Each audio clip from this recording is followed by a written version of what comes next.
बिस्मिल्लाहिर्रहमानिर्रहीम। अस्सलाम वालेकुम। सेहत का दास हकीम मुजम्मिल रफ़ीकी आपसे मुखातिब हूँ। इल्मुन नब्ज़ के दर्स नंबर 3 में आज हम बात करेंगे दीगर अजनास नब्ज़ की।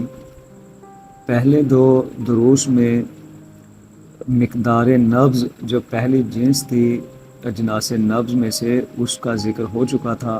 आज हम दर्स नंबर 3 में दो अजनास के बारे में मज़ीद बात करेंगे। इसमें जो बात करेंगे हम वो है, पहले करेंगे बात कुराए नब्ज़ की और फिर बात करेंगे ज़मानाए हरकत की। कुराए नब्ज़ की कि कुराए नब्ज़ क्या होता है। तो कुराए नब्ज़, नब्ज़ की ठोकर को कहा जाता है। कुरा यानी ठोकर, तो कुराए नब्ज़ यानी नब्ज़ की ठोकर। तो इस जिन्स में बुनियादी तौर पर हम नब्ज़ की ठोकर को देखते हैं कि आया नब्ज़ की जो ठोकर है वो सख्त है, कवी है या ज़ईफ़ है। इसको इंशाल्लाह आगे तफसीलन बयान करते हैं। तो कुराए नब्ज़ जो है ये किस चीज़ को शो करती है। ये नब्ज़ की जो ठोकर है इससे जिस्म की किस चीज़ का पता चलता है, किस बात का इल्म होता है। तो कुराए नब्ज़ जो है ये शो करता है क़ुव्वत हैवानी को, कि कुराए नब्ज़ से ये पता चलता है कि जिस्म के अंदर क़ुव्वत हैवानी किस कदर है, ज़्यादा है, कम है या एतदाल में है। तो क़ुव्वत हैवानी किसे कहते हैं ये तफसीलन मुबादियात तिब के अंदर जो है वो बयान हो चुका है, उसमें आप उधर रुजू कर सकते हैं। लेकिन इधर मुख्तसरन बता दूं कि इंसानी जिस्म के अंदर 3 तरह के क़वा हैं, 3 तरह की क़ुव्वतें हैं। उसमें से एक है क़ुव्वत हैवानी। इस क़ुव्वत का ताल्लुक़ इंसान के क़ल्ब, उज़लात यानी दिल के साथ होता है। तो बहरहाल कुराए नब्ज़ जो है ये क़ुव्वत हैवानी के बारे में बताता है। आगे चलते हैं। कुराए नब्ज़ की जो किस्में हैं, तो कुराए नब्ज़ की भी 3 किस्में हैं। इन जो नब्ज़ ठोकर लगाती है, ठोकर लगाने का जो अंदाज़ है उस लिहाज से नब्ज़ की 3 किस्में हो जाती हैं। पहली है जी कवी, दूसरी है ज़ईफ़ और तीसरी है मुअतदिल। यानी कुराए नब्ज़ की 3 किस्में हो गई, या कुरा के लिहाज से नब्ज़ की 3 किस्में हो गई, कवी, ज़ईफ़ और मुअतदिल। कवी जैसा कि नाम ही से ज़ाहिर है कि ये क़ुव्वत के साथ ठोकर लगाती है, ताकत के साथ ठोकर लगाती है। तो कवी वो नब्ज़ है कि जो उंगली के पोरों को इस ज़ोर से ठोकर लगाती है कि इसका असर जो है गहराई तक महसूस होता है। यानी शदीद किस्म की ये उंगली के पोरों के ऊपर ठोकर लगाती है। जैसे ही आपने नब्ज़ के ऊपर हाथ रखा, थोड़ा सा उसको दबाया, तो ये शदीद किस्म की उंगली के ऊपर, उंगली के पोरों पे ठोकर लगाती है, तो वो ठोकर गहराई तक जाती हुई महसूस होती है। तो कवी के बिलमुकाबिल जो है वो है ज़ईफ़। तो ज़ईफ़ में क्या होता है कि ये जो है ये इतनी कवी ठोकर इसकी नहीं होती, बल्कि कवी के ये बिलमुकाबिल होती है, हल्की हल्की नब्ज़ जो है वो ठोकर लगा रही होती है। तो ये जो नब्ज़ ज़ईफ़ है ये किस चीज़ को शो करती है, ये शो करती है कि जिस्म के अंदर क़ुव्वत हैवानी की कमी है, क़ुव्वत हैवानी ज़ईफ़ हो चुकी है। जबकि कवी जो है वो इस चीज़ पर दलालत करती है कि जिस्म के अंदर क़ुव्वत हैवानी की ज़्यादती है, वो ज़्यादा हो चुकी है। तो नंबर 3 पे जो मुअतदिल है, ये वो नब्ज़ है कि जिसकी ठोकर कवी और ज़ईफ़ के दरमियान होती है। यानी नब्ज़ जो है ना वो बहुत तेज़ी से ठोकर लगा रही है और ना ही बहुत ज़ोर से ठोकर लगा रही है, बहुत हल्की हल्की लगा रही है, बल्कि दरमियान में है।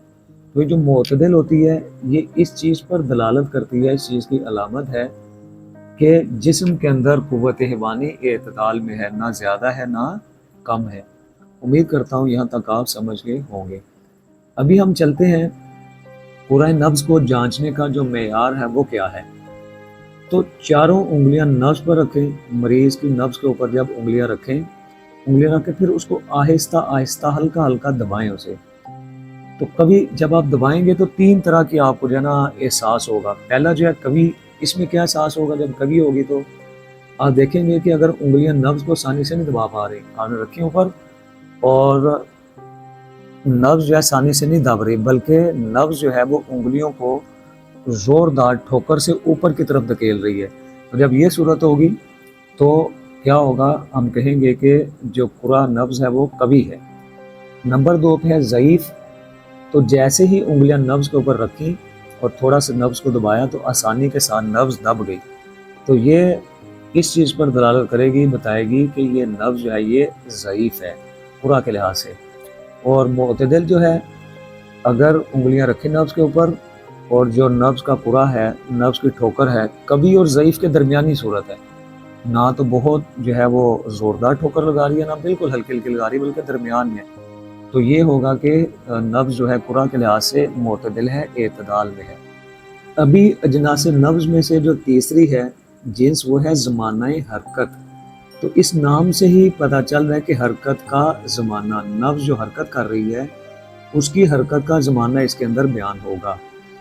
تو زمانہ حرکت جو ہے وہ کس چیز پر دلالت کرتا ہے، کس چیز کو شو کرتا ہے؟ تو زمانہ حرکت جو ہے یہ آکسیجن کی ضرورت کو، نسیم، اس کو آکسیجن کو نسیم کہا جاتا ہے طب میں، طبی زبان میں۔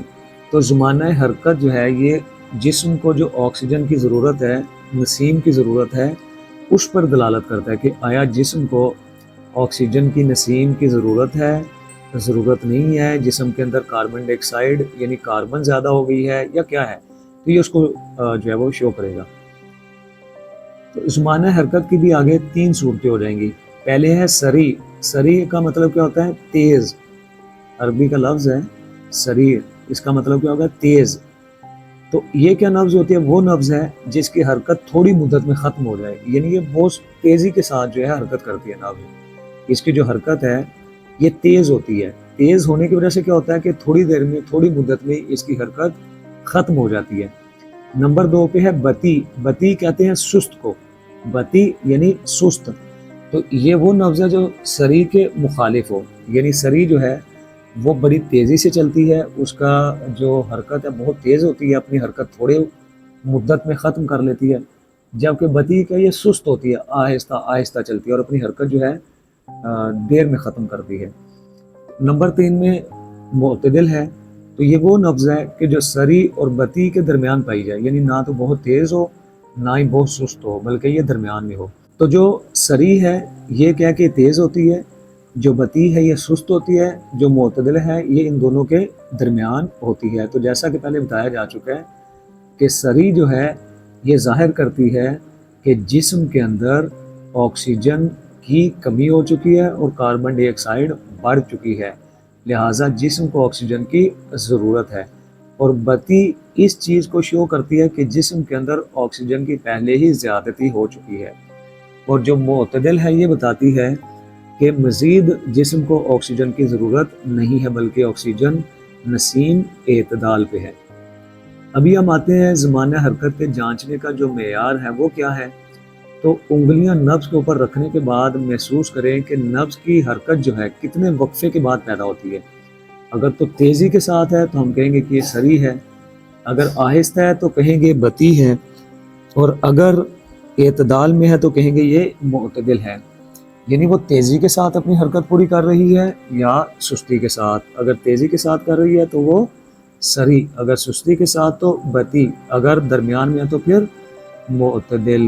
صحت قدح کو سبسکرائب کرنا مت بھولیں، ویڈیو کو لائک اور شیئر کریں، اور کمنٹ سیکشن میں اپنی رائے کا اظہار ضرور کریں۔ مزید معلومات اور طبی مشورہ کے لیے دیے گئے نمبر پر رابطہ کریں۔